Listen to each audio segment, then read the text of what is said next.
45. Predicación de Juan el Bautista y bautismo de Jesús. La manifestación divina. Veo una llanura despoblada de vegetación y de casas. No hay campos cultivados y muy pocas y raras plantas reunidas aquí o allá en matas. Vegetales familias, en los sitios en que el suelo está por debajo, menos quemado. Imaginé que este terreno quemado y baldío que está a mi derecha, teniendo yo el norte a mis espaldas y se prolonga hacia el sur respecto de a mí. A la izquierda veo un río de orillas muy bajas que corre lentamente también de norte a sur. Por el movimiento lentísimo del agua comprendo que no debe haber desniveles en su lecho y que fluye por una llanura tan achatada que constituye una depresión. El movimiento es apenas suficiente para que el agua no se estanque formando un pantano.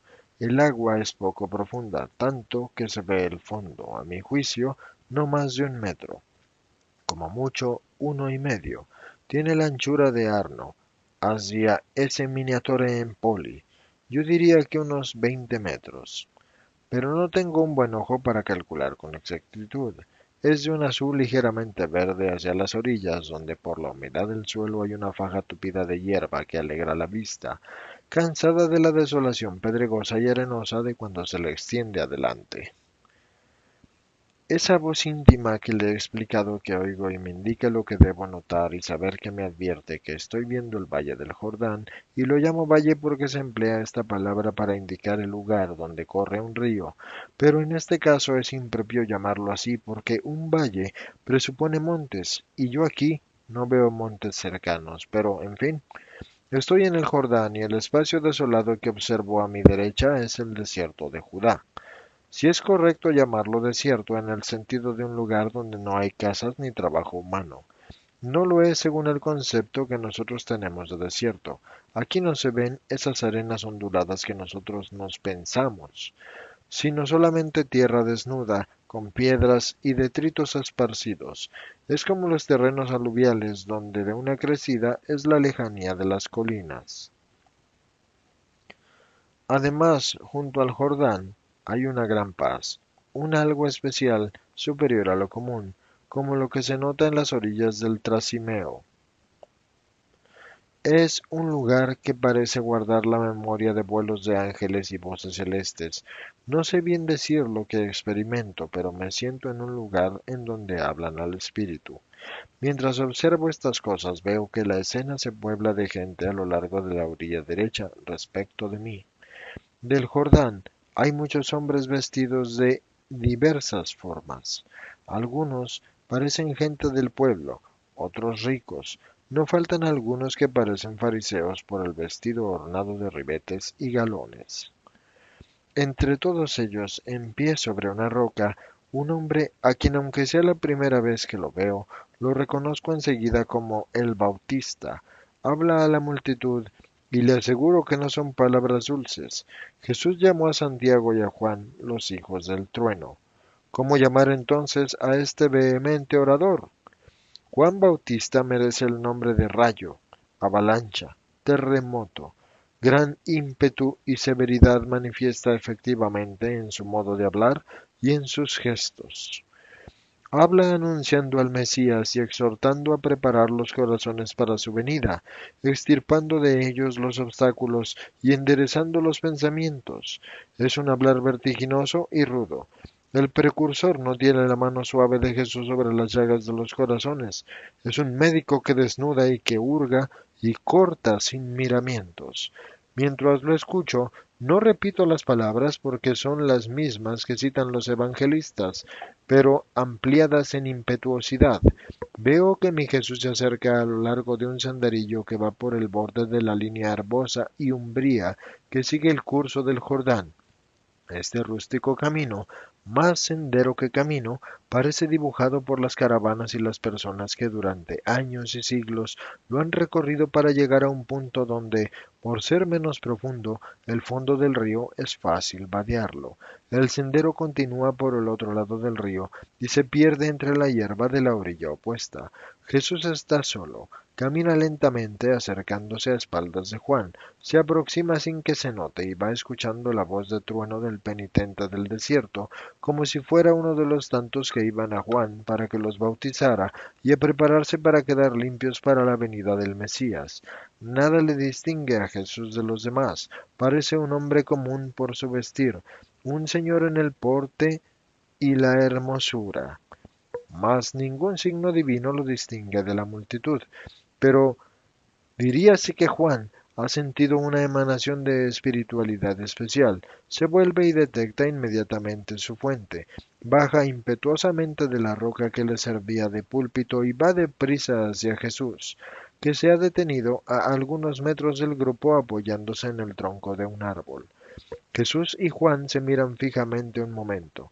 Jesús con esa mirada suya azul tan dulce, y Juan con su ojo severo, negrísimo, lleno de relámpagos. Los dos vistos juntos son antitéticos, altos los dos, es el único parecido. Son muy distintos en todo lo demás. Jesús, rubio y de largos cabellos ordenados y rostro de un blanco marmóreo, ojos azules y atavío sencillo pero majestuoso. Juan, hirsuto, negro cabello, y negro además él, y los cabellos le caen lisos sobre los hombros, lisos y desiguales en largura, negra barba, rala y le cubre casi todo el rostro, sin impedir que su velo, que se noten los carrillos, ahundados por el ayuno, negros ojos febriles, obscuro de piel y bronceado por el sol y por la intemperie, oscuro por el tupido vello que lo cubre. Juan está semidesnudo con su vestidura de piel de camello, sujeta a la cintura por una correa de cuero, que le cubre el torso cayendo apenas bajo los costados delgados y dejando descubiertas las costillas en la parte derecha. Esas costillas cubiertas por el único estrato de tejidos que es la piel curtida por el aire, parecen un salvaje y un ángel vistos juntos. Juan, después de escudriñarlo con su ojo penetrante, exclama: He aquí el Cordero de Dios. ¿Cómo es que viene a mí mi Señor? Jesús responde lleno de paz, para cumplir el rito de la penitencia. Jamás, mi Señor, soy yo quien debe ir a ti para ser santificado, y tú vienes a mí. Y Jesús, poniéndole una mano sobre la cabeza, porque Juan se había inclinado ante él, responde: Deja que se haga como deseo, para que se cumpla toda la justicia, y tu rito sea inicio para un más alto misterio, y se anuncia a los hombres que la víctima está en el mundo. Juan lo mira con los ojos dulcificados por una lágrima, y le precede haciendo hacia la orilla. Ahí Jesús se quita el manto y la túnica, y la prenda interior, quedándose con una especie de pantalón corto, y luego baja al agua, donde ya está Juan que lo bautiza, vertiendo sobre su cabeza el agua del río tomada con una especie de taza que lleva colgada del cinturón, y que a mí me parece como una concha o una media calabaza secada y vaciada. Jesús es exactamente el Cordero, Cordero en el candor de la carne, en la modestia del porte, en la mansedumbre de la mirada. Mientras Jesús remonta la orilla y después de vestirse, se recoge en oración, Juan lo señala ante las turbas y testifica que lo ha reconocido por el signo que el Espíritu de Dios le había indicado como la señal infalible del Redentor. Pero yo estoy polarizada en mirar a Jesús orando, y solo tengo presente esta figura de luz que resalta sobre el fondo de la hierba de la ribera. Dice Jesús. Juan no tenía necesidad del signo para sí mismo. Su espíritu, presantificado desde el vientre de su madre, poseía esa vista de inteligencia sobrenatural que habrían poseído todos los hombres sin la culpa de Adán. Si el hombre hubiese permanecido en gracia, en inocencia, en fidelidad para con su Creador, habría visto a Dios a través de las apariencias externas. En el Génesis se lee que el Señor Dios hablaba familiarmente con el hombre inocente y que éste no desfallecía ante aquella voz y no se equivocaba al discernirla. Era destino del hombre ver y entender a Dios, justamente como un hijo con su padre, pero después vino la culpa y el hombre ya no se ha atrevido a mirar a Dios, ya no ha sabido ni ver ni comprender a Dios, y cada vez lo sabe menos. Pero Juan, mi primo Juan, quedó limpio de la culpa, cuando la llena de gracia se inclinó amorosa a abrazar a Isabel, un tiempo estéril, entonces fecunda. El pequeñuelo saltó de júbilo en su seno, sintiendo caérsele de su alma la escama de la culpa, como costra que cae de una llaga que sana. El Espíritu Santo, que había hecho de María la Madre del Salvador, comenzó su obra de salvación a través de María, vivo sagrario de la salvación encarnada sobre este niño que había de nacer destinado a unirse a mí, no tanto por la sangre cuanto por la misión que hizo de nosotros, como los labios que forman la palabra. Juan los labios, yo la palabra. Él el precursor en el Evangelio y en la suerte del martirio, yo quien perfeccionaba, con mi divina perfección, el Evangelio, comenzado por Juan y el martirio por la defensa de la ley de Dios. Juan no tenía necesidad de ningún signo, pero la cerrazón de los demás lo requería. ¿En qué habría fundado Juan su aserción, sino sobre una prueba innegable que a los ojos y oídos de los tardos hubiesen percibido?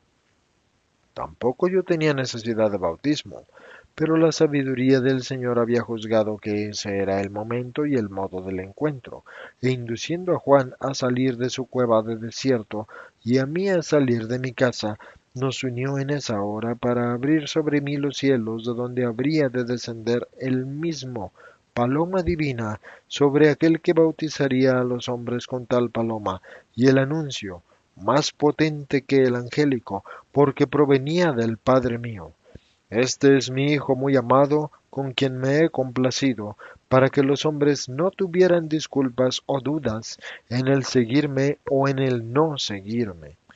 Las manifestaciones del Cristo han sido muchas. La primera después del nacimiento fue la de los magos, la segunda en el templo, la tercera en las orillas del Jordán. Después vinieron las infinitas otras que te daré a conocer, porque mis milagros son manifestaciones de mi naturaleza divina, hasta las últimas de la resurrección y la ascensión al cielo. Mi patria quedó llena de mis manifestaciones como semilla esparcida a los 4 puntos cardinales. Llegaron a todo estrato y al lugar de la vida, y a los pastores y a los poderosos, y a los doctos, y a los incrédulos, y a los pecadores, y a los sacerdotes, y a los dominadores, y a los niños, y a los soldados, y a los hebreos, y a los gentiles. También al presente se repiten, pero como entonces el mundo no las acoge. No solo esto, sino que no acoge las actuales y olvida las pasadas. Pues bien, yo no desisto, yo me repito para salvaros, para conduciros a la fe en mí. ¿Sabes, María, lo que haces es más? Lo que hago mostrándote el Evangelio es un intento más fuerte de atraer a los hombres hacia mí. Tú has deseado esto con unas ardientes oraciones. Ya no me limito a la palabra. Los cansa y los separa. Es un pecado, pero es así. Recurro a la visión y además de mi evangelio, y la explico para hacerla más clara y atrayente. A ti te doy el consuelo de ver. A todos doy el modo de desear conocerme. Y si no sirviera aún, y cuáles crueles niños arrojasen el don sin comprender su valor, a ti te quedará mi don y a ellos mi enojo. Pondré una vez más, y también podré renunciar una vez más y pronunciar la antigua recriminación. Hemos tocado y no habéis bailado. Hemos entonado lamentos y no habéis llorado. Pero no importa, dejemos que los inconvertibles acumulen sobre su cabeza los tizones ardientes y volvámonos hacia las ovejas que tratan de conocer al pastor, que soy yo, y tú, el callado que las conduce a mí.